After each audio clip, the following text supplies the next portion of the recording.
out of this. That might facilitate some deal on a grand bargain in 2013. But, you know, you saw John Boehner this week say that regardless of whether the president was elected, he felt that the House had its own mandate and they would not in any circumstance raise any tax revenue. And you saw the president say that if they tried to do something and would not let the high-income tax cuts expire, he would veto it. That sounds like two trains running for a big crash at the end of the year.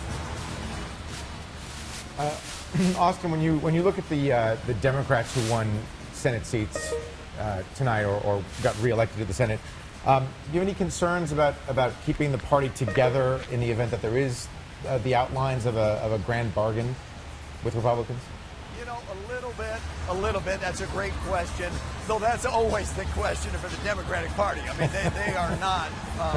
They're not a uniform. We all vote whatever the leader says kind of group. But look, a lot of the folks who are getting elected, whether they're in Indiana or Tim Kaine or Claire McCaskill, tend to be, as I say, in this centrist kind of let's get something done mode. So that might be a positive. I think you've really got a sort of a stasis going there in the Senate. Probably end up something like around where it is now. And I do think that maybe within the Republican Party and for Mitt Romney as the nominee, the primary didn't work out so great for the following reasons. A, several of the Senate nominees ended up being sufficiently extreme that they couldn't win, even though they were very expected to. But two, Mitt Romney sort of learned that in a close race, the way you beat the opponent is you wait till the last minute and then you try to drown them with ads. And he did that, and he beat a series of Republican opponents in the primary. But the thing is, that wouldn't work in the general. And you saw them kind of playing that out, like we're saving our money to the end and then we're really going to put on the gas. And because they were doing that, I think that particularly made Hurricane Sandy damaging to their strategy, because then people were not really paying attention to those ads at the last minute. Austin Goolsbee, thank you very much for your time. Go enjoy the party. Great to see you guys again. Thanks, Austin.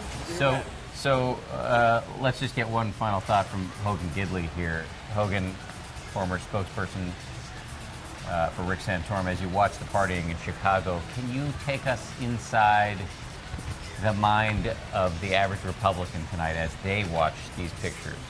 It would have to be disbelief. You have a president who has done some of the most unpopular moves politically, policy-wise, in a long time, and we're sitting here going, no way you don't beat it.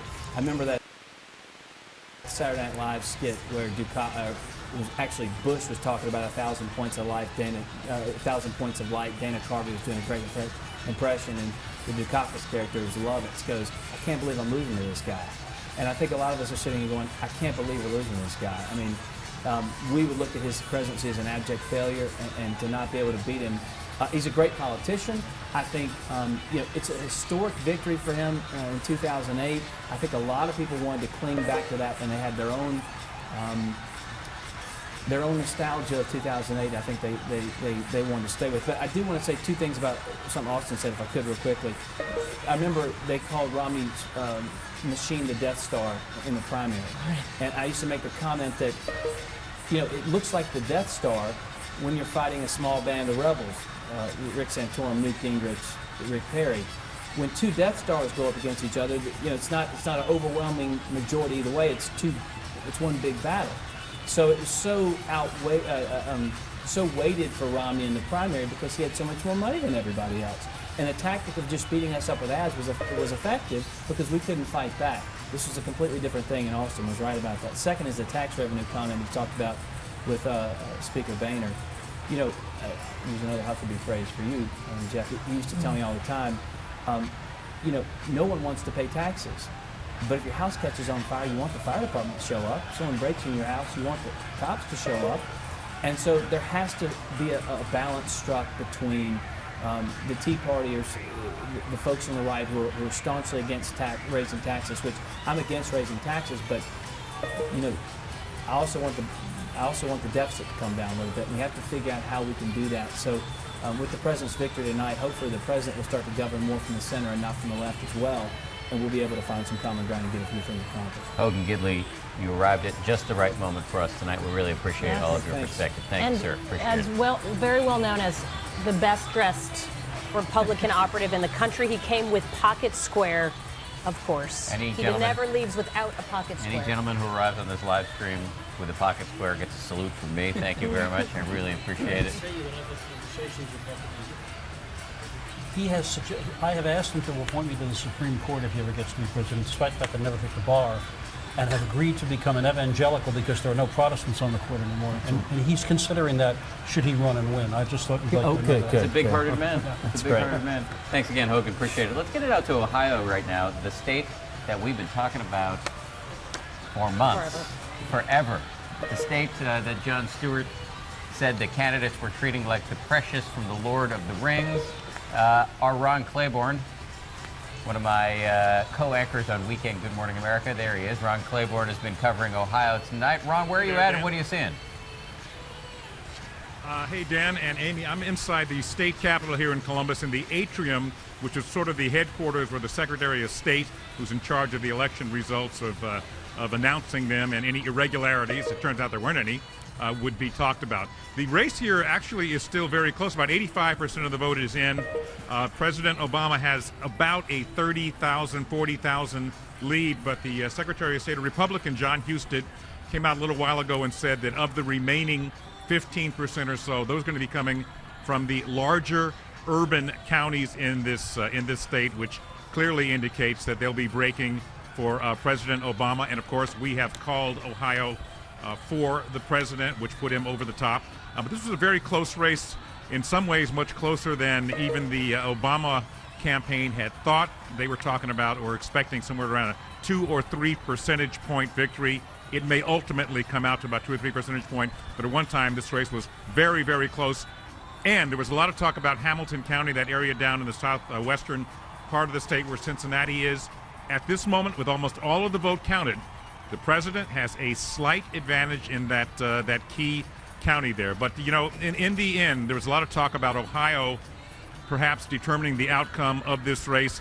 It looks like, although it put him over the top with the projection that Ohio would go for the president, that the president will have a fairly, well, I won't say comfortable, but in the end, he may not have needed Ohio to win this race nationally. And to emphasize that point, Ron, ABC News is now ready to project that Barack Obama will be the winner of Colorado, which further emphasizes the point that you just made, which is that he may very well have been able to win this in final analysis without Ohio, the state that just got so much attention throughout this race. The candidates visiting there dozens of times, spending an enormous amount of money. There it is, Colorado. Barack Obama, the projected winner. Back to Ron Claiborne, though. Ron, I've got an observation and a question. The observation is you're there with the Secretary of State. He said the other night that he thinks that at the end of this election, which we're now approaching, that the people of Ohio will be viewing these two candidates as house guests that they're happy to see leave.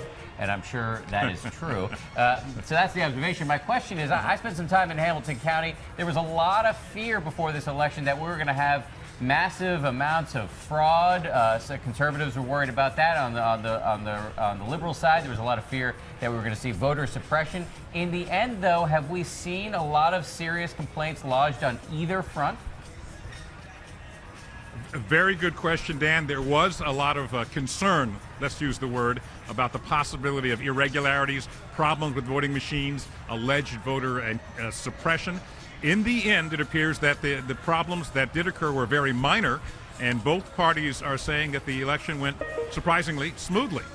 Really no allegations of any serious nature. Nobody's complaining about how it went here in Ohio this year.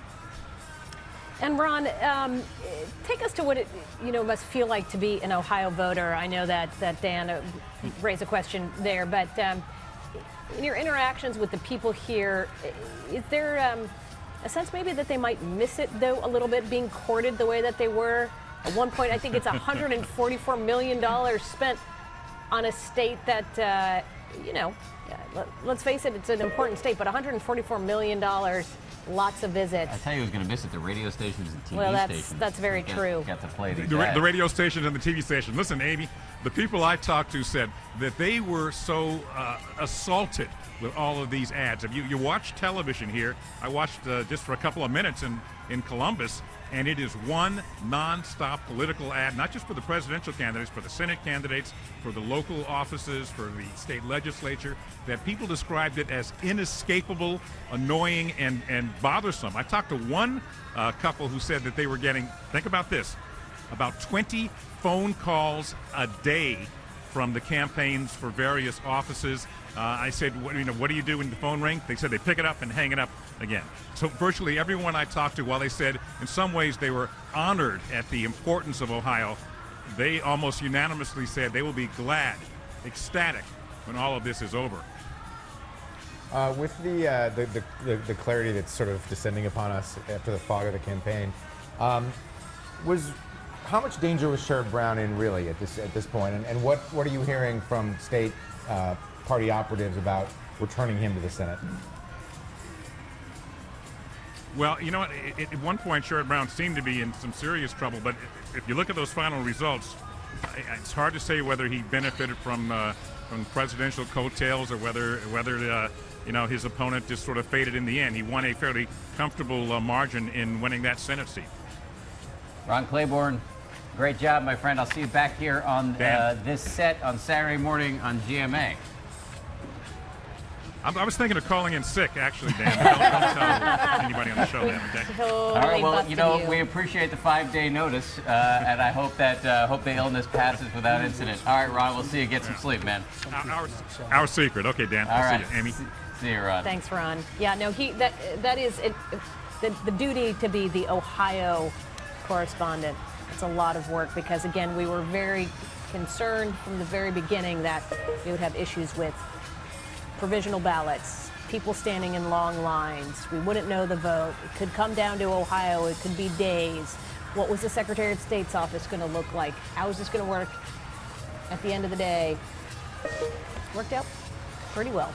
It did, which is a bit of good news. And as we look at these happy scenes, let me raise a sort of pessimistic question. This goes back to something we were talking about earlier in the night. $6 billion, that's the estimate on how much was spent on this race. $6 billion for a continuation of the same administration in the White House, a continuation of the same party in power in the Senate, and the same party in power in the House. Basically, we spent $6 billion and several years of the national psychic attention on a campaign that continued the status quo. So, and a campaign that a lot of people called sort of joyless and dispirited. Olivier, thoughts on that at all?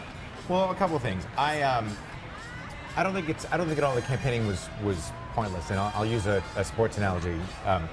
When a team does a successful goal line stand, you don't say that their defensive line is useless, right? So I think that what we saw was in the Obama campaign a very clever, aggressive use of their resources, and I think that what they may have done is they may have fended off change, and that's as important a result for a political campaign as any. No, First I'm of not all, saying that they didn't do a good job. But I'm just asking from the perspective of America. I'm You're getting there. working their way. I'm I'm getting sorry. there. I apologize. From the point of view of policy, also, I mean, they basically, they prevented a change in the people holding the levers of power. That's also important. But I confess to sharing some pessimism about, the president's own optimistic, if somewhat grossly phrased, predictions about change in Washington. I don't think we're going to see a ton of that. I'm happy to be proven wrong. Maybe they all come together with the idea that they need to all have a better legacy than what they've left us for the last 4 years, but I'm also pessimistic. Gentlemen, what are your thoughts? The response to the big spending thing, George Will does this every year with a different analogy. Americans spend more on, and you fill in the blank, potato chips, pet food, chewing gum. The fact that we spend $6 billion in a campaign that involves 435 House seats and 100 Senate seats in the presidency, and is aimed at a relative handful of Americans given the non-competitive races, does tell you something. And the bigger problem, to me, is not how much is spent, but where it comes from. It would be one thing if this was collected in $100,000 implements, but we've had campaigns here where a couple of people have spent, what did Sheldon Adelson spend in this campaign total? Was it $100 million? Linda McMahon has spent $100 million. You know, and as long as the Supreme Court says money is speech and it's protected by the First Amendment, there really is not much you can do about it. But I think I'm wondering, and you raised this earlier, if the day after some of these really powerful people are going to look and say, you know, I could have endowed a hospital. Right. What's the ROI on this investment? Except for the demonization of Mitt Romney, which was done by the pro-Obama super PAC more than the Obama campaign, it's really hard to see how many of these ads changed the outcome. Looking at this map, it is the same evenly divided America that we had 4 years ago. In the sense that so far, we've, unless I'm wrong, we've had exactly 2 states change from 2008. Indiana and North Carolina. Indiana, which the Democrats didn't contest, and North Carolina, which they didn't contest very aggressively in the last month or so. So I think part of the problem is that we are a very divided and somewhat evenly divided country. I think that is very true, and yet I sat in a number of focus groups and talked to a lot of voters in some of these swing states, especially places like Virginia and Colorado. And what you heard from those 2008 Obama voters was that, you know, they thought Barack Obama was a good man, but they didn't think he was up to the job. They were taking a look at Mitt Romney. They were ready to vote for someone else, but they needed to understand who Mitt Romney was. And Mitt Romney never gave them that story. And when he did, it was the debate where you finally got to see Mitt Romney, was the debate. And yet, even with that, he never really laid out for them why things were going to be different, better with him in the helm. And I think part of it may be that there were 2 issues about which Romney was fundamentally uncomfortable and couldn't, 3 actually, he couldn't figure out what to do with. One was his religion, which they tried to talk about as little as possible. Number 2 is his wealth that made all efforts to be an average guy connecting seem a little, my wife has a couple of Cadillacs, well, I don't follow NASCAR, I'm friends with NASCAR owners. And the third one is his Massachusetts record. He ran on being a businessman, which set him up for the anti-Bain attacks because he ran away from his governing record in Massachusetts because it involved the Massachusetts version of Obamacare. So we've been talking a lot about Obama's sweep here, not sweep, but pretty sweeping victory, at least in the Electoral College. But let's talk about the popular vote. Currently, with 72% of precincts reporting, Romney and Obama each have 49% in the popular vote. Romney at this point is actually ahead, but there's a pretty big caveat to that. California, a huge percent of the vote there in California has not really come in, and that is a deeply, deeply blue state. We also haven't seen a lot of the vote come in for Hawaii, which is a small state, but very, very blue. 70% last time went to Obama. There are some Republican states that were yet really to count in a significant way, like Idaho, Montana. Not populist. Not big populist. No. But Populist, but not populous. But here's the point about this that I think is significant. And George W. Bush made this argument 12 years ago after people said, well, how do you feel? You've lost the popular vote by 500,000 votes. He said, look, that's not the way we run the campaigns here. If we had a popular vote presidency, I would have spent a lot more time in Texas ginning up the vote. I would have gone to the interiors of California. I would have gone to upstate New York. And Al Gore would have gone to Austin and Atlanta and places like that. This is the example. The best example I know is the 1960 World Series. The Yankees won 3 games by like 8 to 10 runs each. The Pittsburgh Pirates won 4 games by 1 run each. The Yankees scored more runs. The Pirates won the World Series. And it's not right to say if Obama were to lose the popular vote, any more than because Bush did, well, that means the people didn't want him. because that's not how we run campaigns. Do you These think we'll guys ever are- change this system?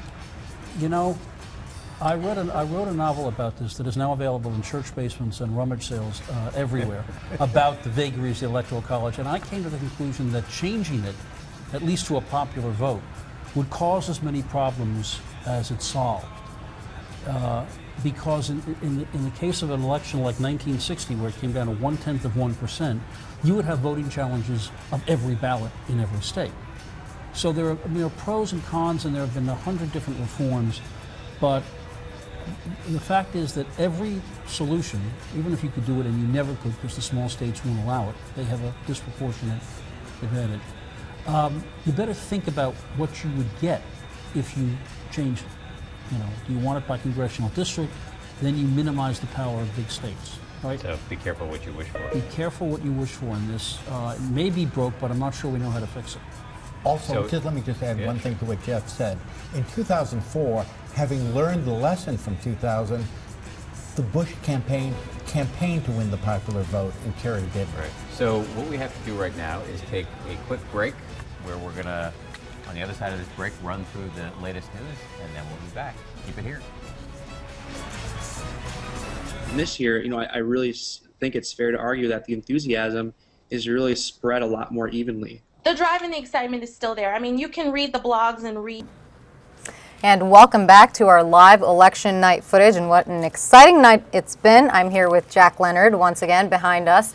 We have a screen from abcnews.com.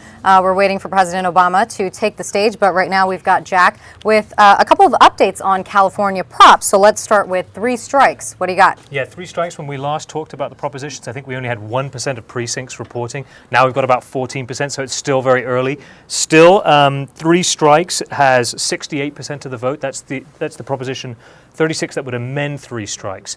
The opposition to that then is 32%. This includes some fairly conservative counties that are already contributing to those precinct numbers, like San Diego. In our polls, conservative voters supported amending 3 strikes. A majority of conservative voters did. So it seems on track to follow what the polls have said. And where are we with the death penalty? This has narrowed. Right now it's about nearly 44% supporting ending the death penalty versus 56% who still want to retain the death penalty. So it is early. The numbers are shifting a little bit. The gap is narrowing, but we'll have to see. And then on Prop 30, any changes since the last time we talked? Yes, this is the governor's tax that he's talking about, adding money to the schools or saving money for the schools. This now, there's only about 4% between them. The yes vote is about 48%. The no vote is nearly 52%. So it's going to be really interesting going into the night to see what happens with those numbers. Great. Thank you for the update, Jack. And for you, the viewers, be sure to check out latimes.com for updated coverage on all California props, as well as tomorrow's newspaper, of course. And for now, I will take you to David at the desk. Thank you very much, Sarah. Okay, we're awaiting President Obama's arrival at McCormick Place. That's the convention center in Chicago. It's the largest convention center in North America, and there is a very, very ebullient crowd there. We'll pick that up again in just a moment and show it to you some more.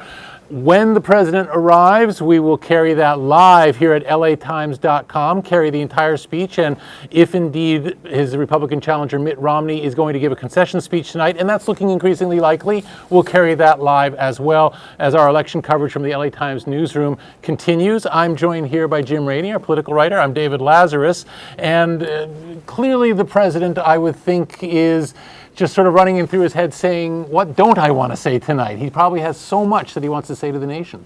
Yeah, and he's probably also saying, what did I get myself into?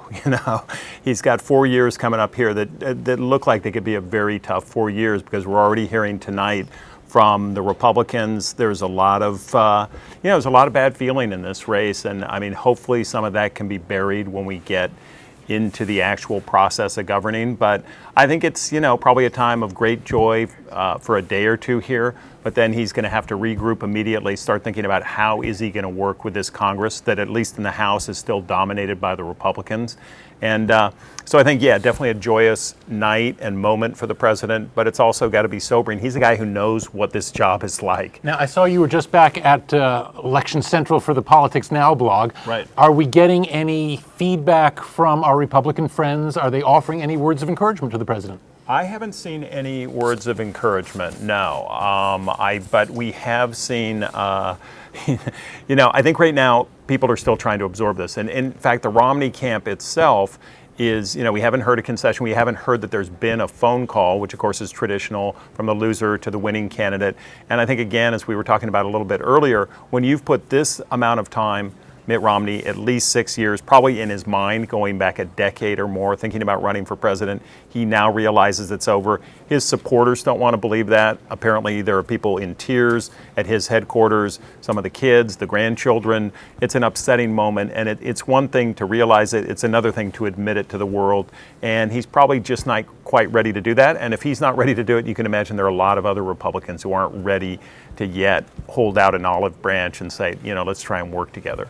All right, we're awaiting President Obama's arrival at McCormick Center in Chicago. A couple of other headlines to share with you. AP is saying that in Maine, same-sex marriage is now legal. Apparently, that's also the case in Maryland as well. Washington State has legalized marijuana. Now, the federal government has not, but apparently, if you're planning a vacation in Seattle, well, it could be a good deal different now than it had been prior to this. There's been a lot of other news tonight. Elizabeth Warren triumphing over Scott Brown in Illinois. Very big deal, I think, for consumers because she was such an ardent consumer advocate, and it seems to be a real vote of confidence in President Obama's Consumer Financial Protection Bureau, which she had been the leading protagonist in creating. Right. And this case, in that case, the Warren race and a lot of these other Senate races, you have victories by Democrats that kind of show that not only with Obama's victory, but that this Tea Party tide. I mean, we had Claire McCaskill win against a very right candidate in Missouri, in Todd Akin, who had the infamous comments about abortion. So I think these are positive signals for President Obama and for the Democrats. And yeah, Elizabeth Warren, who was very demonized by the right, but is someone right in David's wheelhouse as a consumer reporter, someone who's been a champion for consumers. And I think she's going to be a powerful voice in the Senate. And whether she can bring people with her, that's going to be the big test for the Democrats now. That there's going to be a lot of bad feeling over some of these results. Certainly, there's the House still to deal with. So it's going to be a very interesting few weeks here as people start to absorb these results. If you're just joining us, we've been doing live election coverage since 4 p.m. as we bring in all the returns in real time. Jim and I were together when we called the race for President Obama, along with the networks and other watchers at that point, and that was when he walked away with Ohio. Mm-hmm. Once Ohio fell into the Democratic camp, that was it. That was all she wrote. Right now, we're also watching footage, courtesy of ABC TV, of the McCormick Place Convention Center in Chicago. As I say, it's the largest such convention center in North America, and it looks like it is packed to the rafters with very, very happy Democrats and Obama supporters as they await the president's arrival. He is said to be en route. I would imagine he's relishing and kind of cherishing the whole thing. And like a rock star, he's going to let the anticipation build for a little bit. This president has often been compared to a rock star or a movie star, and I think he knows how to play that game when it comes to it. He does. And so he's probably getting into position now and letting, I think, the nation savor this as much as anything. Right. And I think his supporters have been taking a bit of a beating in recent weeks, wondering, did we back the wrong horse here? After hearing repeatedly from the Republicans that things just aren't any better. That the whole hope and change thing never panned out. Yeah. Well, and these people who voted for President Obama, you're going to see, I think, in these final results in the exit polls, a huge turnout. And we do have a very bifurcated, polarized electorate now, where a lot of the vote for President Obama is from minority groups, from African Americans. They're going to be voting 95% for President Obama. The Latino community, I think, is coming about 60% or more for President Obama. And then among Caucasians, among whites, the vote, he's not even going to get to 40%, I think. So There is a feeling, though, among some people, in particular African Americans, that President Obama was under attack, as much as the critics would deny it, that some of that attack had to do with race. That's going to inflame people who say their criticisms were legitimate, had nothing to do with race or his identity. But, this is going to be a continuing debate, and there's certainly people, part of this celebration is, hey, this was our guy. We were here to defend him. We think he's done a good job, and we think a lot of your attack was unfair. It was based on his identity, all this stuff about him being a Muslim. And so that, unfortunately, that's not going to be resolved by this election either. I think the people who want to believe those things about the president are still going to believe it. And certainly, though, I think they didn't realize how much that had a boomerang effect and brought people out to defend Barack Obama. But in the same way that George W. Bush felt a sense of validation after the 2004 election. The 2000 election, obviously very disputed, tough one to call, but after 2004, he said, all right, that's it. That's behind me, and now I'm the guy. And I feel, he actually said, I feel a strong mandate, even though it wasn't much of a landslide at that point. Right. Can President Obama now claim that same mantle and say, look, all that other talk of me being Kenyan, of me being a Muslim, of me being that mysterious other that's out there, that's done with. I am now your president. I am now an American president. Do you think he can move to that level? We'd all like to think that, but you know what? This just proved he's president. It still doesn't prove he's American in some people's eyes. And I do have to say, though, on the polling on that, even though the numbers overwhelmingly, or not overwhelmingly, but we have a big percentage of the population that says the president is Muslim, he's not Christian, I do think a large percentage of that is not people who really believe that. Those are people who loathe Barack Obama. And when a pollster, a pointy-headed pollster from a place like, say, the Pew Center, calls on the phone and says, what do you think of the president? Is he a Christian? They're going to say he's a Muslim. I think a lot of that is not confusion on their part. It's a political statement on their part. But do they loathe Barack Obama because of his skin color? Or do they loathe Barack Obama because of this perception that the progressive policies that he put forward are in some way socialist? Yeah. Well, I think it's a little bit of both. There's some percentage of the population it's very hard to poll racism. I mean, people don't tend to want to say, yeah, I don't like the guy because of his skin color. So some percentage of the population, I think, doubtless, based on the email I get when I write anything about President Obama, there's some of it that's quite colorful and quite disturbing to read. There's no question there's some percentage of the population. Now, whether it's 5% or much more than that, I don't know. But there is also, a belief that he's tilted the country too far to the left, big stimulus package, what he's done with the healthcare reform. Those are the two big ones, and those are just non-starters for a good percentage of the population. They just can't get over it. And I think we have to take most of those people at their word that they really do object to the policies. I don't think it's fair to automatically assume that they're against him because of his skin color or because, he might have spent some time in Indonesia as a youth. I think they really legitimately don't like what he's done. Then there is a percentage of the population that you just pile on the race factor, and then, that just inflames the whole thing. If you're just joining us, this is live election coverage from the LA Times newsroom. I'm David Lazarus. I'm joined by my colleague Jim Rainey. We're awaiting President Obama's arrival at the McCormick Place Convention Center in Chicago, where the president has been watching the returns. He's expected to arrive momentarily, but the president seems to be taking his own sweet time, which you can understand because this is quite a moment as he is reelected to 4 more years in office with what has to be seen, I think, as a mandate.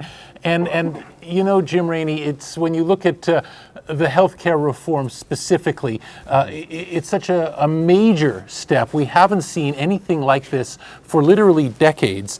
And for him to have actually triumphed where the Clintons, 20 years earlier or so, tried to accomplish the same, it's a major achievement, I think, across the board. And yet I had a column in the paper today talking about a woman who was diagnosed with breast cancer and subsequently had her insurance canceled by the insurance company, apparently for mispayment. And I got so much emails today from people saying, on the one hand, I really, feel sorry for her, but on the other hand, this is what Obamacare brings us. This is, and it's this knee-jerk reaction. Right. And it makes you wonder, why are so many people against healthcare? Because when you look at the numbers, and this is one of the things that I think a lot of people don't understand, when you factor in Medicare, Medicaid, and Veterans Assistance, The federal government already accounts for 60% of healthcare spending in this country as it is. Right.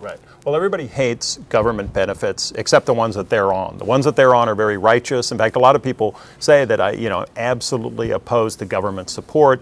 And then if you delve in a little deeper, you might find that they're on veterans benefits, they're on Medicare. And I think the thing with Obamacare, the most difficult thing for the president, for the Democrats have been, is that a lot of the law has not taken effect. So that people, as you know, you've written a lot about this, people who have children who they can keep on their policy after they are adults. That's been a huge difference for those people. You can't deny people for pre-existing conditions now. Come 2014. Exactly. Yeah. Come 2014, and that hasn't kicked in yet, nor have a lot of the other provisions of the law. So people, Obama is arguing for something that hasn't come yet, that has some benefits, and it's very difficult to make that argument when the other side is sowing some dissension, some fear, saying that your doctor is going to be picked for you. There are going to be death panels.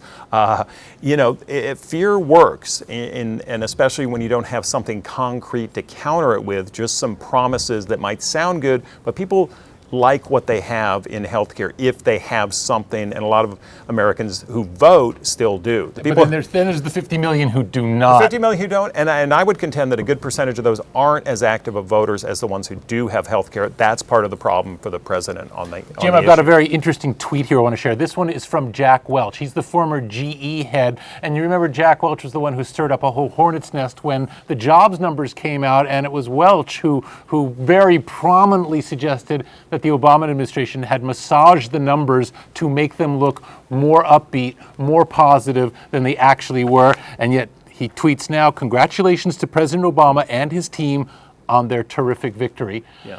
Okay, magnanimous, and yet the damage is done. Well, I think the thing with you would hope on both sides now is that we can get back to sort of fact-based campaigning and fact-based governing. So we've had a lot of claims made on both sides. There was the claim made about the jobs figures that they're cooked.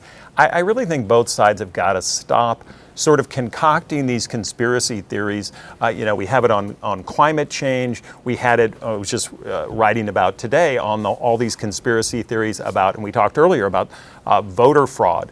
If these things are happening, bring forward the evidence. Don't bring forward anomalous cases, outliers, and say, well, this is what's wrong with the country. And I think on a lot of these counts, that's what's happening. Now, it's very hard to govern when you can't agree on the facts. And in a lot of cases here, from election reform to Medicare to immigration, we can't even agree on what the facts are. So it's very hard to govern.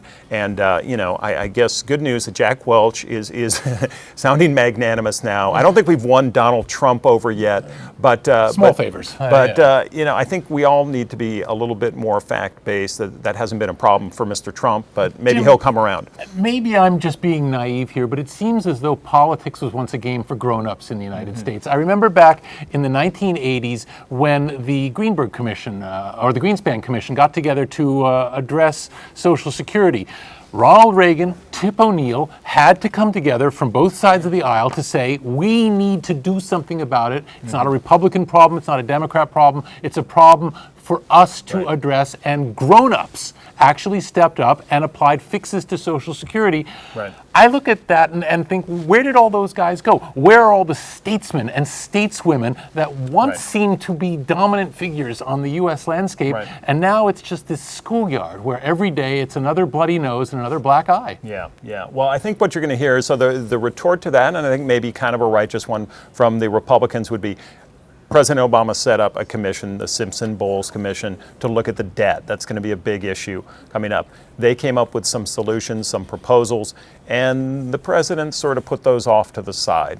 And I think now it wouldn't be surprising to see him revisit that, to try and look more magnanimous, more middle of the road. That was a bipartisan commission. Alan Simpson, the Republican senator, and Erskine Bowles, former chief of staff in the Clinton White House. So a lot of people looked at that, I think centrists, people on the right certainly, and said, well, there was something he could have done that would have been. Now, would that have been accepted? Because it included so-called revenue enhancements, translation, taxes. Now, and we know the Republican House, that is anathema in the House of Representatives. You can never raise a tax. In fact, infamously, I think during the Republican debates, there was a question at one of the early debates, to when we had 8 candidates in the Republican field, would you accept $1 of tax increase for $10? So if we could cut $10 trillion from the federal budget, would you as a candidate accept $1 trillion in new taxes? And they went down the line, and every candidate, including Mitt Romney, said no. Right. Now, I think most Americans, there's a percentage not, would have said that's a pretty good deal when you can get 10 for 1. 10 trillion is going to be a huge reduction in the federal government.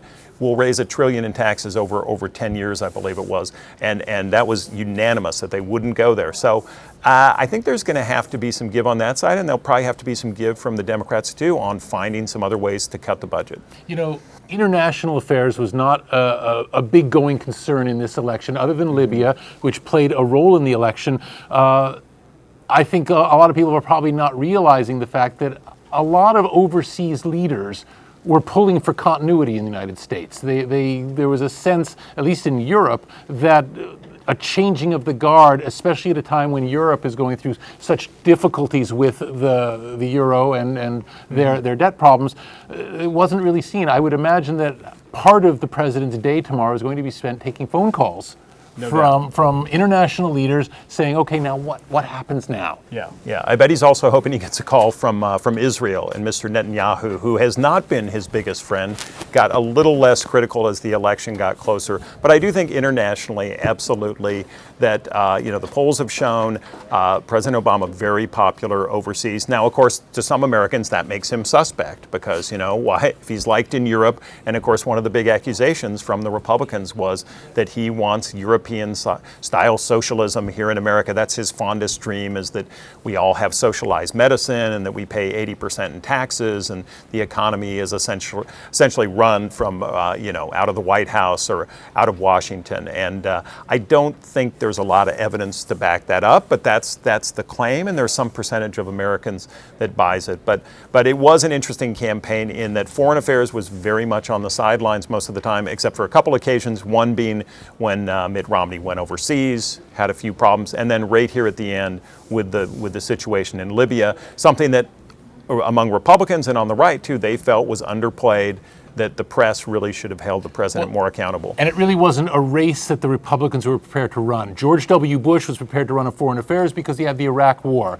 Mitt Romney, not a big portfolio when it comes to international affairs, and it's hard to run against a president who can say Osama bin Laden. Right. And that was it. The conversation sort of stops right there. Well, it did stop there, and Republicans wanted to reopen it with the situation in Libya, and as I've said and written on that, there's no question that that's a difficult issue for the president of the United States, because whether you like it or not, on your watch, you had an ambassador and 3 other Americans killed. That by definition is a failure. There's some reason that went wrong. There clearly wasn't enough security there.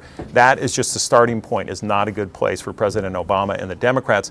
Now, when you get down in the weeds about what was and wasn't done, there is a lot of controversy, and we're not going to settle that tonight, but that will be an issue that certainly the Republicans will be keeping alive, and maybe some Democrats asking for more answers about what happened back on September 11th. All right, if you're just joining us, I'm David Lazarus. I'm joined by my colleague Jim Rainey. We're coming to you live from the LA Times newsroom as we anticipate President Obama's arrival at McCormick Place. That's the convention center in Chicago, where he's going to be giving his victory speech. We've been watching the crowd becoming increasingly excited, increasingly pumped as they await the president's arrival. We've heard he is en route, but, well, it's taking a little bit of time for him to get there, and, well, you can relish the moment. It's been a big day for him. I want to read an email here. This was sent out from info@barackobama.com, ostensibly from Barack Obama. It's signed Barack, so there it is.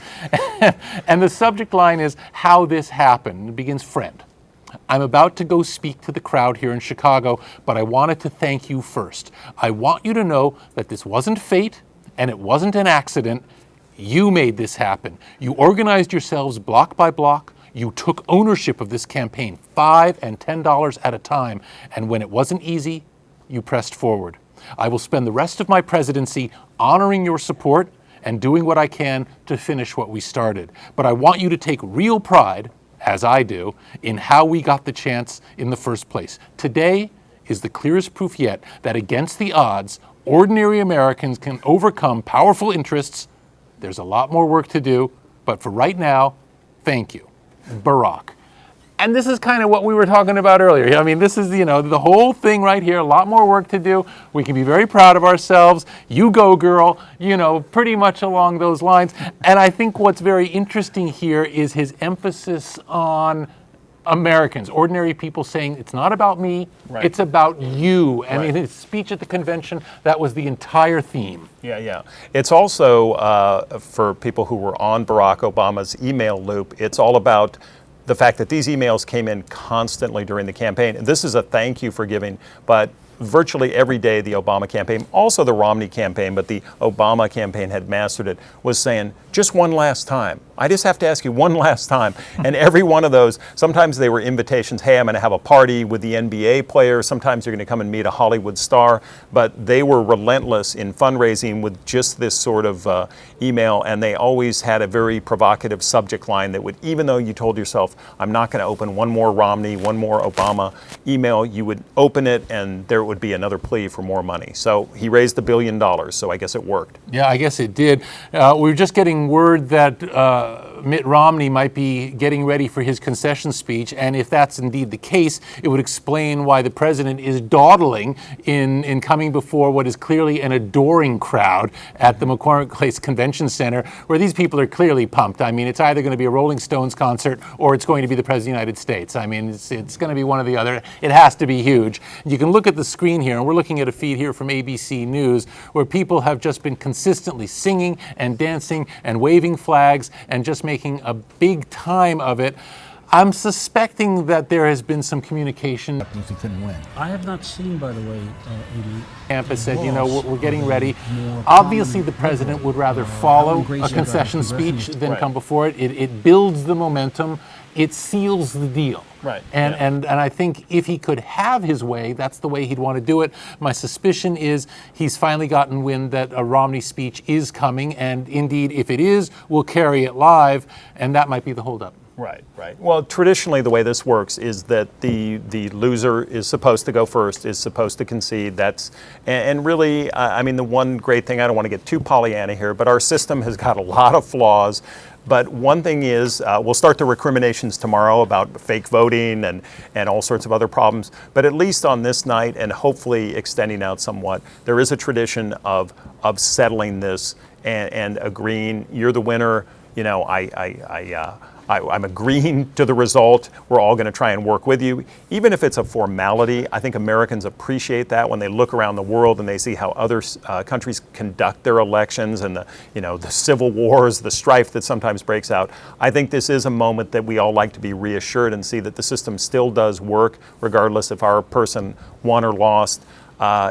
We've got a system that essentially does work. And the moment was captured nicely in the HBO movie Game Change, where Sarah Palin, as depicted in the film, wants to give her own concession speech, and the McCain people said this is a sacred right in American politics, that the loser goes out and gives this speech and draws the country together. It is a very, very important role. Because if there is going to be a healing process, and politically speaking, there hasn't been a lot of healing in this country in a long time, it begins there, when the loser, in a magnanimous and open-hearted gesture, says, he won, I lost, the country has spoken, life goes on, and we are all Americans. Yeah. That was, I'm sure, not a lot of Republicans love that movie, but that was Steve Schmidt, who was running the campaign, chief strategist for John McCain 4 years ago.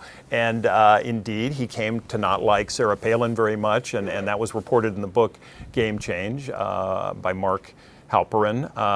I think that that was one thing that John McCain certainly understood. He understood history, he understood tradition, and the feeling that night was that if you have the vice presidential nominee get up and talk, and perhaps talk very politically, trying to fire up the crowd in another direction, and perhaps build her own political future, that is not the note that you want to send on this night. You can do that the next day, the next week. And I've just received word that CBS News is saying that Governor Romney has already called the president to concede, and that would, of course, be the important first step towards him actually addressing the nation and going the next step. I also want to give a little bit of a plug to continuing coverage here at the LA Times. We've been bringing you Well, a few hours now of live coverage from the LA Times newsroom, the largest newsroom in the West, as we marshal all of our resources to give you up-to-the-minute, minute-by-minute coverage of this most important of elections. Well, it doesn't end here. It wasn't just about President Obama and Mitt Romney. In fact, there's a lot of very, very important coverage of California races, California propositions, California measures that we're still going to be covering, and we're going to cover them every step of the way. If we don't get to them tonight, I want you to join us again at 9 a.m. tomorrow, where I and my colleague Sarah Hashim-Waris will be back again in the captain's seat to bring you more microscopic views of the various propositions. Prop 30, Prop 38, Prop 34, Prop 36, Prop 37. It's gotten to the point now where I hardly even have to enumerate what they're about because we've been going over them all. Death penalties, 3 strikes, genetically modified foods. These are very, very important things. And the California race, very close to call. In fact, and this is a fun fact, 18 million registered California voters, and about half of them voted by mail this year. That's a record high, and that slows down the vote count in many ways because a lot of voters wait until Election Day to drop off their ballot at a polling station.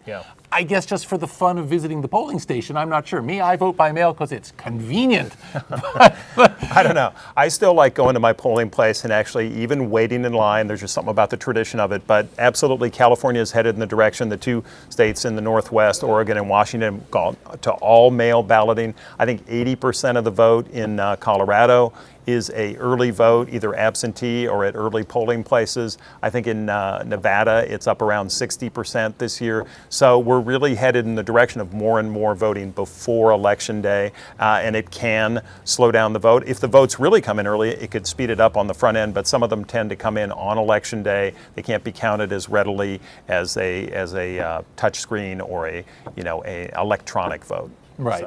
So again, 9 a.m., we're going to pick it up again tomorrow. And Jim, I just want to say, I mean, this has been a new thing for us here at the LA Times. Here we are on our fancy little set. We got the lights, we got the camera. We've had a whole team of wonderful people bringing us this election coverage tonight. And it really kind of signals a coming of age for multimedia, because this is what, the 4th largest newspaper in the country right now. And essentially we see this as an announcement to not just our readers, but to the American journalism community that we understand that broadcast is a part of the news gathering process, which isn't to say the newspaper isn't pivotal still in offering depth, analysis, and all of the things you come to expect from the comprehensive coverage that a paper like the LA Times can bring. And yet, here we are playing TV stars, and I think that really says something about, okay, I just want to now go, we're going to Boston, Massachusetts, where it looks like Republican candidate Mitt Romney finally stepping up. Let's go live now to hear what Mitt Romney has to say. Thank you, my friends. Thank you so very much. Thank you.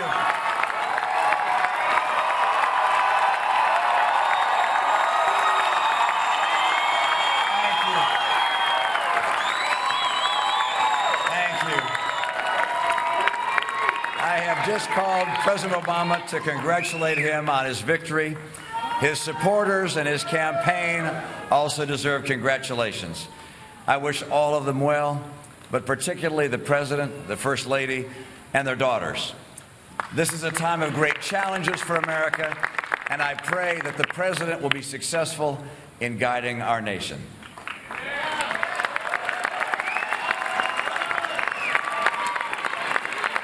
I want to thank Paul Ryan for all that he has done for our campaign.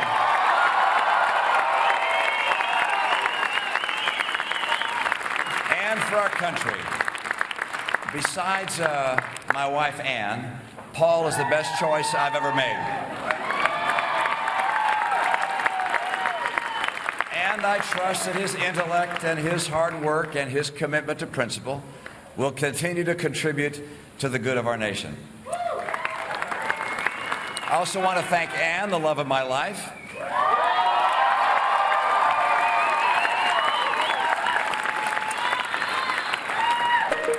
She would have been a wonderful First Lady. She has been that and more to me and to our family and to the many people that she has touched with her compassion and her care. I thank my sons for their tireless work in behalf of the campaign, and thank their wives and children for taking up the slack as their husbands and dads have spent so many weeks away from home.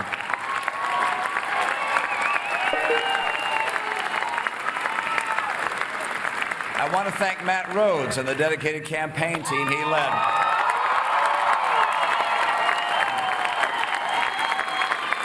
They have made an extraordinary effort, not just for me, but also for the country that we love.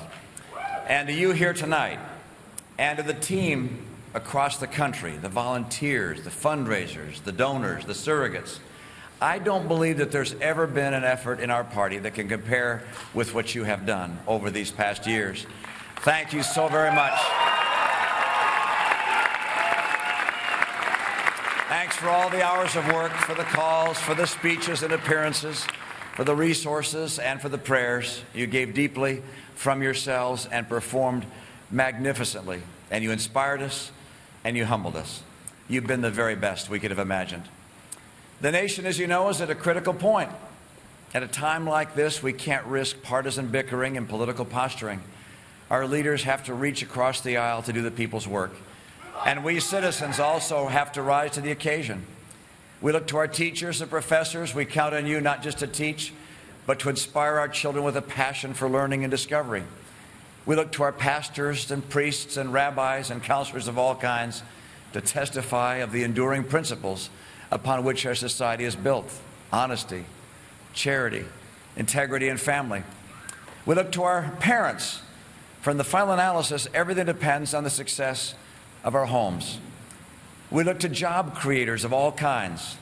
We're counting on you to invest, to hire, to step forward. And we look to Democrats and Republicans in government at all levels to put the people before the politics. I believe in America. I believe in the people of America.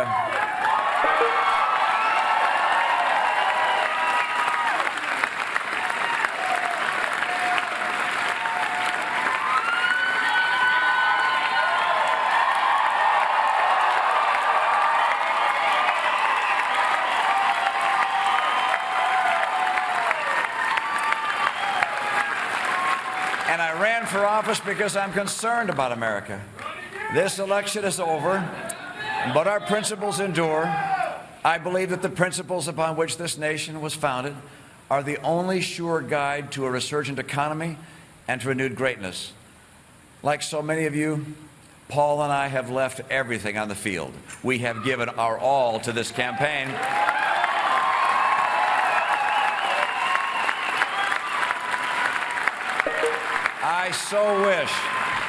I so wish that I had been able to fulfill your hopes to lead the country in a different direction, but the nation chose another leader, and so Ann and I join with you to earnestly pray for him and for this great nation. Thank you, and God bless America. You guys are the best. Thank you so much. Thank you. Thanks, guys.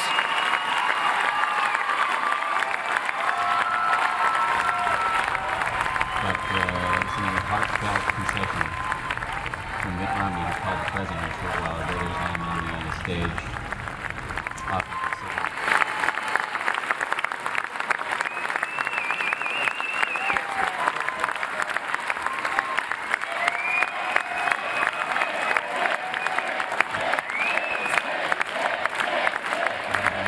Conceded to President Barack Obama, hugging his family. Republican candidate Mitt Romney, his concession speech in Boston, Massachusetts, an honorable speech, a speech that called for unity. It called for America to come together behind not just its new president, but its continuing president. He also gave deep thanks to his wife, Ann, to his running mate, Paul Ryan. He said that he and Ryan left it all on the field, and you could see it in his eyes. This was a very tired candidate, one who has given literally 6 or 7 years to the pursuit of the White House to come up just short at the end. He gave a lot of thanks thanks to his family. He wanted to, I think, pay special respect to the fact that running a race like this is very hard on the family, and it doesn't probably get as much recognition as it deserves, but the family is in for a penny, in for a pound with something like this. And for a man like Mitt Romney, who has such a large family, who were committed all the way, especially his wife Ann, that's a very big deal. And I thought it was very warm and sincere, Jim Rainey, that he did that. Yeah, absolutely. I mean, Mitt Romney, I think, is a person, I mean, that was a very sincere concession speech. I think the thing what you didn't hear was important. We were talking earlier about, is this someone who could even run again? That was not, to me, the concession speech of someone, at least at this point, and I don't think, again, is going to consider running for president. He didn't try to sort of fire up his people about, we're going to get him the next time. He didn't reopen any issues from the campaign. There was no fight in that speech. There was no fight left in that speech, as there sometimes is a little bit in a concession speech, that we're going to come back, we're going to show them at least hints of that. It was very much a pure concession. And, as you said, it was a call to the country to come together. And, in that sense, I think it was very much in the spirit of that Americans want to see. They want to at least feel there's some hope of the country coming together. And, I think he accomplished that nicely. And yet a profound sense of regret, as he was candid in saying, I wanted to be the one who you chose to lead the country in a new direction, and I am not that man. Right.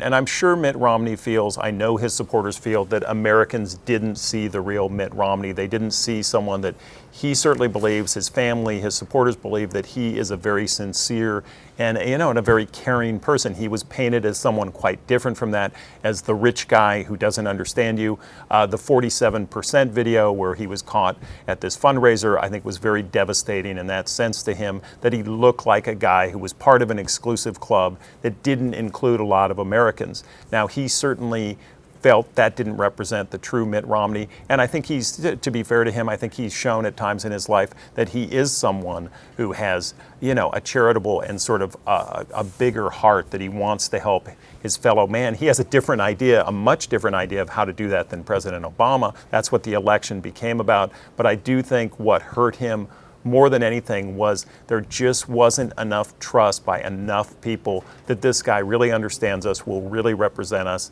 And I'm sure he has some regrets about that. I'm sure we'll hear a lot of talk in the coming days about what he could have done better to show himself better to the American people. And then we'll hear a lot of political talk about where he was on the spectrum. If you're just joining us, I'm David Lazarus. I'm joined by Jim Rainey. This is continuing coverage from the LA Times newsroom. As we have just finished with Mitt Romney's concession speech, we now await President Obama's victory speech as he anticipates 4 more years in the White House. We're looking at footage from McCormick Place in Chicago, Illinois. It's the largest convention center in North America, and it looks like it is full to the rafters with a very, very excited crowd as they await the president. As Jim and I had been talking about earlier, clearly the president waiting for Mitt Romney's concession speech to get out of the way so that he could put a coda on the evening and build upon that. And that's going to be his moment. He's probably going to be arriving momentarily. Jim, as we await, we talked about the damage that 47% speech did. But I think the lasting impact as well was Mitt Romney's refusal to release more than 2 years of his income tax returns. There's no law that says a candidate has to do this, but there is a long tradition, including Mitt Romney's own father, of releasing extensive returns to try to be as open and transparent about yourself as you can be. And by refusing steadfastly to do this, the impression that Mitt Romney gave to the nation was, I have something to hide, and what I'm trying to hide are things that you ordinary non-millionaires shouldn't even know about. Right. Well, I don't think that helped him, and we've talked about before, I think each one of these becomes a piece of the puzzle, a piece of the evidence. You put that together with the 47% piece. In particular, a group that Mitt Romney had a lot of trouble with was single women. Women who are raising their kids sometimes, who are working hard. He also lost some of those voters on other issues about about choice and abortion. His position on gay marriage maybe didn't even help him with some of those people. So you put together all those pieces, and they felt like this isn't someone who really is living in the same place as I am. They already knew when they did hear about his release, the taxes he did release, that the percentage he was paying was lower, as some people said, than his own secretary, or if they were secretaries, they might have known they were paying a higher percentage than Mitt Romney was paying. And again, you put all those things together, and he just didn't quite make that connection with the American people. I think, you know, he probably, if he had to do it again, would start earlier in building his own image. Early in the summer, even before we got to the real heat of the campaign with the debates, we were getting many, many more in the battleground states Obama ads that were portraying him as the out-of-touch plutocrat, and I don't think he ever entirely recovered from that. You know, it's not a new idea, the idea of a millionaire running for president. President Obama himself will acknowledge that he too is a millionaire. And yet this was the first businessman in a long time to say, my business background is what qualifies me for the presidency. Elect me because I know how business works. I know how the economy works. I know how to create jobs. I wonder if the complicated past, the complicated financial past that most businessmen, most CEOs would have, they do have their accounts in the Cayman Islands. They do have their tax shelters. They are, you know, basically very, very complex in how they order their financial lives. This is probably going to be a warning shot to other CEOs that if you are even countenancing a career in politics, you're going to have to somehow make that case to ordinary Americans. Mitt Romney wasn't able to do that. Right, and we've seen here in California, folks who've followed politics here, we've had Meg Whitman, we've had Carly Fiorina, we've had a couple of examples running for governor and senator, respectively, those two, who their whole pitch was also, I know how to run things, I'm a business person. And actually, sometimes their business experience, especially in the case of Miss Fiorina, who laid off a lot of people, alienated a lot of her employees, came back at Hewlett-Packard, came back to haunt her. We had a little bit of the same, or more than a little bit of the same, with Mitt Romney at Bain Capital, who took over some companies, which, like a lot of times when you have a corporate takeover, a leveraged buyout, a lot of debt on a company, you reduce the staff, you cut benefits, and some of those people came forward and testified to what had happened after Bain took over. They also then helpfully noted how much money Mr. Romney and his partners made on those deals. And again, for where a lot of Americans live, they're on the receiving end of that sort of business, and they know what it feels like to be subject to that kind of takeover. That doesn't necessarily impress them as the kind of business they want to be part of.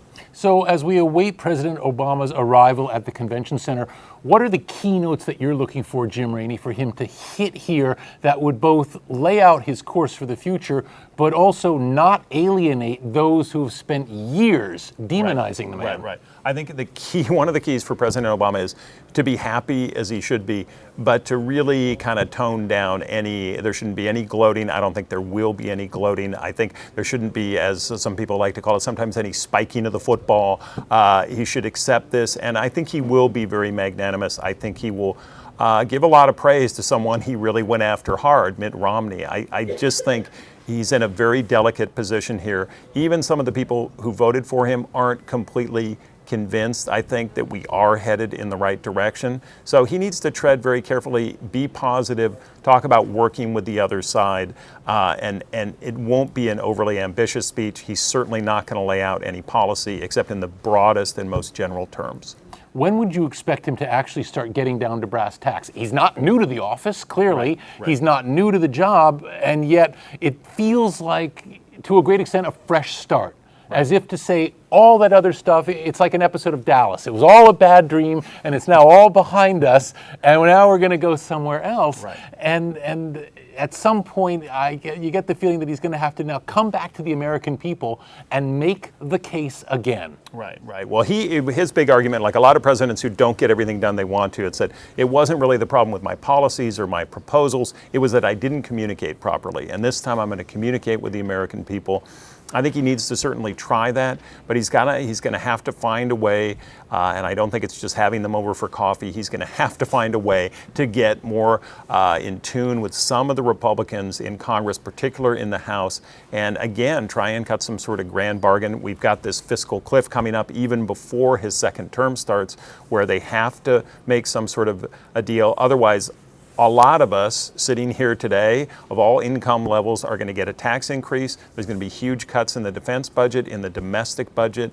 And these are very difficult problems to solve. Nobody's been able to solve them now. Now we've got this deadline coming up. President Obama said that's not going to be a problem. I believe at the last debate he said that. I've already heard many Republicans saying it's not. We think it's going to be a problem. So he won't get into the specifics of that, but he will offer in general, I think, an olive branch to say that we've got to work this out. We will work this out. We're awaiting President Obama's arrival at McCormick Place in Chicago. It should be just momentarily. He's clearly not going to let a lot of time pass between Mitt Romney's concession speech and his victory speech. There is a rhythm to this, the political dance that President Obama, as a professional politician, knows so well. A reminder as well, we're going to be following through the speech. We'll have it live here. Jim and I will be back afterwards, talk a little bit about it, and then we'll walk away for a little bit tonight, but not for good, because we'll be back again tomorrow morning, because it feels like a lot of the California races have been shunted aside, and that's a shame, because there's some very, very important stuff out there. The future of California schools, the future of the death penalty in California, the future of the 3 strikes law, the future of whether we're going to identify genetically modified foods, future of sex trafficking for that matter. There are a lot of very, very important issues that need to be addressed and are being addressed. And we're going to get to them again 9 a.m. tomorrow right here at the LATimes.com website. Your thoughts are very welcome. All you've got to do is go to LATimes.com/AskTheTimes. Again, LATimes.com/AskTheTimes. You can post your thoughts. You can post questions. We'll get to them. We're also following Twitter and the various hashtags that are out there. We're also watching live feed from ABC News as we watch the crowd in McCormick Place getting increasingly excited. They're waving American flags. They are jubilant, to not to put too fine a point on it, and they have been jubilating now for about an hour as they await their guy's arrival, and that's a whole lot of jubilation. So you would think that at some point soon the Democrats are going to say, you know what? We're playing this, tougher than a rock concert, and we're going to have to bring our guy out. And I would anticipate that the president is probably backstage right now, getting ready to go on. Right. They don't want to wait too long, because it's now 1 o'clock on the East Coast, and you're starting to lose audience here. And certainly they'd like the president to talk to as many Americans as he can. If they wait too much longer, he's going to miss a lot of his audience. So, but we've coined a new verb, jubilating, to jubilate. And we're a professional newspapermen, so if not us, then who? Somebody's got to do it. So that's why we're here. But I think that there's a certain amount of building of anticipation. But he's got to come out now. They might even be putting some finishing touches on the speech. I'm sure we'll see Michelle Obama, who's a terrific speaker herself. I suspect it wouldn't be traditional for her to say a word, but the crowd, as the president has joked, Americans love Michelle Obama. She has a very high approval rating. So I'm sure we'll see the 2 Obama daughters and Michelle Obama with the president here in just a minute. And it'll be very interesting to see how he frames this and where he takes off for his next 4 years. And not surprisingly, there's a lot of wisecrackers out on Twitter, a medium that lends itself to wisecrackery. Did I just coin a new word right there? Wisecrackery. Thank you very much. Jubilate and wisecrackery. Okay, and that's why, I make the big bucks here at the LA Times. This one is from a fellow named Tim McGinnis, who writes, now Romney will strap Ryan to the top of his car for the long drive to get him back to Wisconsin. Ouch. Here's another one from J.M. Shearer, who says, it looks like United Citizens beat Citizens United. Yeah. Ooh, that's almost like a haiku right there. Yeah. That was That's some pretty tough stuff. The reference, the first one, of course, I'm sure most people realize this, to the dog Seamus, who was famously strapped. It was a family trip to Lake Huron up in Canada, and the Romneys and all the lovely sons packed into the family car, and then oops, they forgot Seamus, and Seamus couldn't quite fit. Stuff happens, Jim. I mean, So you stick him in the box. At a certain point during the drive, I don't know if people know this, Seamus excreted. Seamus famously excreted, and a non-jubilant. Yes, that was not jubilation at all. That was the opposite of jubilation. They had to pull over the family car. Mitt, in case you don't know the rest of the story, simply cleaned up the car. Hosed him down. Hosed the dog and the car down, and we went right on to Lake Huron and had a wonderful vacation. Good times. So some people hold that against Mitt Romney. I think I think it showed maybe good sense. I don't know. I don't know either. That was, I think, the first Mitt Romney story that gained currency out there. I mean, of all the things that would come, the 47%, the tax reforms and all the rest, Seamus the dog was like the first thing that came out there that was a defining moment for Mitt Romney, and not a good one for that Not matter. a positive one, no. And as we talked about earlier, I think Mitt Romney really needed to get some more stuff on the table about his work with his church. Yes. And certainly had a lot of fine things he did there. So we joke about Seamus the dog, but he's got people who swear by him, who were his fellow church members, and who weren't necessarily the same political persuasion, but ended up being in his camp because Mitt Romney was I don't think his religion used this term, but he was a mensch. I don't think his religion uses that term. He's the first America's greatest Mormon mensch, and that didn't come out enough for Mitt Romney in the campaign, early, middle, or late, and I think that hurt him because it was of all the things I saw Mitt Romney on the campaign trail, that was the most moving and the most persuasive stuff was what you heard about his personal life. They chose not to emphasize it very much, and I don't know how much that played in the results tonight, but it certainly didn't help him. President Obama will be out momentarily as we await his speech at the McCormick Place Convention Center in Chicago. We'll be carrying that live. Also, we'll be continuing our coverage at 9 a.m. tomorrow as we delve deeper into all the California races and California propositions. So don't go anywhere, because we certainly have more coverage to bring you. And again, it's the kind of coverage that you're only going to see at the LA Times. Again, I said the largest newsroom in the West. Are we going to be wrapping? Okay, so we're going to take a quick break right now as we await the president's arrival, and he's just playing it close to the vest, isn't he? After we pause for breath for just a moment, we'll be right back and we'll carry his speech live. Don't go anywhere. Ron Brownstein has been saying for months that Obama needed 41% of the white vote to win. It sounds to me like he got 41% of the white vote. He got 39% of the white vote. Okay. But what happened was the white vote was only 72%. Yeah.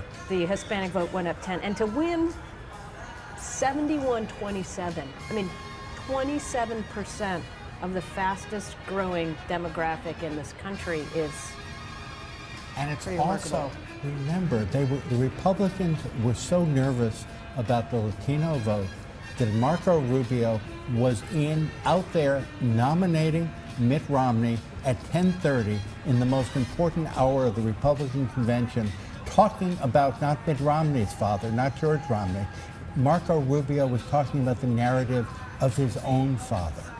That the whole idea was that the Republicans were so nervous about the numbers that Amy just read, that they let Marco Rubio tell his own personal story instead of relating his personal story to the man he was supposedly nominating, Mitt Romney. But given the demographic changes in this country, Olivier, what does the GOP do now, do you imagine, in order to put together a coalition that can win going forward, as I said, given the demographic realities? Well, after the early period of ripping itself apart, you mean, over what happened here and who's to blame? Mm-hmm.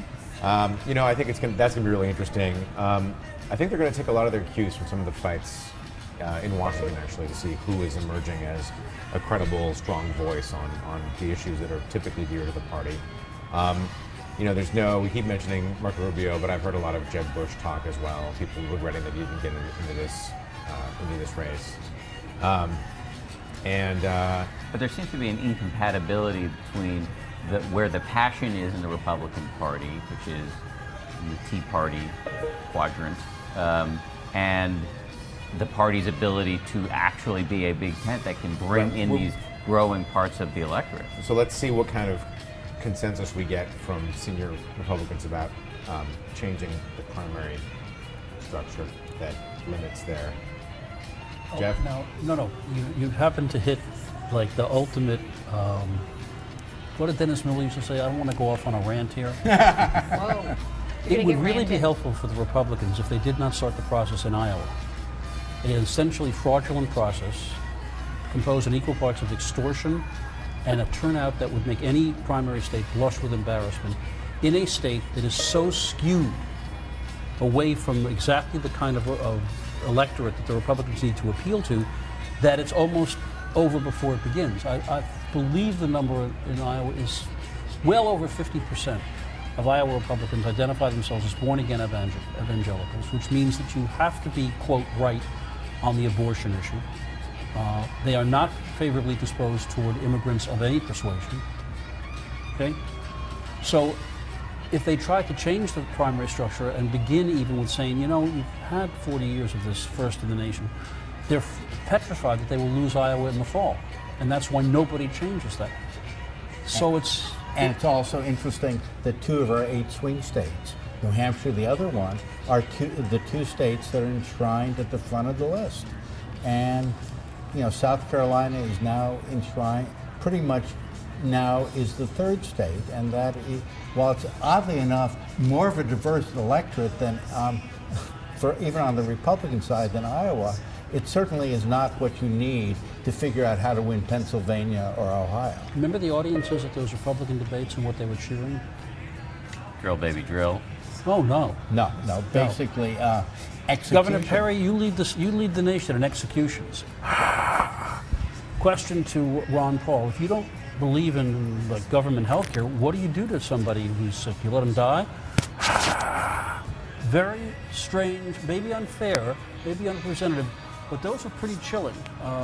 The gay soldier who was booed by the audience at a Republican debate for asking a question, that doesn't strike me as the road to reaching the electorate that's increasingly Also, dominant. going back to the numbers that Amy cited about Obama getting 39 to 41% of the white vote, if you look at the numbers even further and subtracted out voters, white voters under 30, it would probably get down to, we have a re-elected president who probably won 35% of the white vote. I'm making up a number here, but I don't think I'm off too much, of all voters in this country over 30. Yeah, so I think they either look at a structural change or they try to find a candidate who's so appealing that they can ride over the challenges of the primary schedule and of the demographics. I don't know which course they're going to take, and I'm not getting a ton of emails back from people asking this. I'm posing basically that question to some people in D.C. and those are the 2 tracks. Those are 2 of the tracks that I see. I mean, there could also be some kind of external crisis that would affect the electorate in a way that would help them as well. But to me, I mean, the primary calendar, I've heard this again and again. I didn't talk to a lot of Republicans who loved their primary process this year, especially because candidates that the establishment thought were marginals and didn't belong stayed alive because of the multiplicity of debates and the favoritism of the odd occasional billionaire. And they said that was just not a way to pick a candidate because your guy comes out bruised, penniless, et cetera, et cetera, et cetera. They had all these complaints. So there seems to be, or at least there did a few months ago, seemed to be some consensus in the party that they needed kind of a shakeup. So now that I've forced you in, because there are a number of truly pressing issues that were simply ignored during the course of this race. But let me just throw out one that is particularly relevant given Superstorm Sandy. Now, we have to issue the caveat that is always issued when we talk about weather, which is there's a difference between weather and climate. You can't point to one weather event and say it's the result of climate change, but what happened with Superstorm Sandy certainly fits the long predicted pattern of worse events of this sort. And yet, you just didn't hear a peep from either candidate about climate. Do you expect that will change, or are we going to keep our head in the sands on this issue? The one kind of change is if you see Michael Bloomberg writing checks for several tens of millions of dollars to try to push the political dialogue that way. I mean, that's something that I think is, really conceivable. But it was very interesting, Bloomberg had this last-minute endorsement of Obama saying he thought he was more likely to deal seriously with the issue of climate. But this is a president who in his 4 years ago tonight, delivered a speech in which he talked about stopping the oceans from rising and has done pretty much, to quote my Yiddish grandmother, bupkis on the issue of climate. Because when you go to Ohio, in fact, in one of the debates, the president charged Romney with standing in front of that coal plan saying coal kills, which is, of course, basically what Obama believes. And it's also, we are all complicit anytime we let a political debate go on over what are the gasoline prices now compared to what are the gasoline prices when you were elected, or whatever it is. Because to a large extent, gasoline prices, A, move by their own cycles, and number two, by enshrining the idea that $1.93 a gallon gas is what Americans deserve, it prevents candidates from talking rationally about our dependence on foreign oil. And in a similar way, speaking of Iowa, the ethanol pander is almost as old as the Iowa caucuses. Now that the president does not have to run in Ohio again, do you think he's likely to take action on this issue? So I would say two things. One is actually he did make peeps about this. He made peeps. There were peeps in the MTV interview, I believe, and in one other very clearly youth vote targeting interview. I don't remember the outlet now, but he did recall that he had in fact made some promises. And his argument was, I've boosted these fuel efficiency requirements for cars. He did have a list of things that he's done. It's just incredibly difficult. I mean, Nancy Pelosi got a climate change bill through the House at fairly great political cost. I don't know that the stars are going to align for that in this second term any more than they aligned in the first term, honestly. And I heard one Democrat in D.C. compare it to the Bush Social Security push, saying, sure, he could go around the country making this argument, and he'd run into, the conservative wing of the Democratic Party, the people who work in coal country, et cetera, and he would just completely founder it.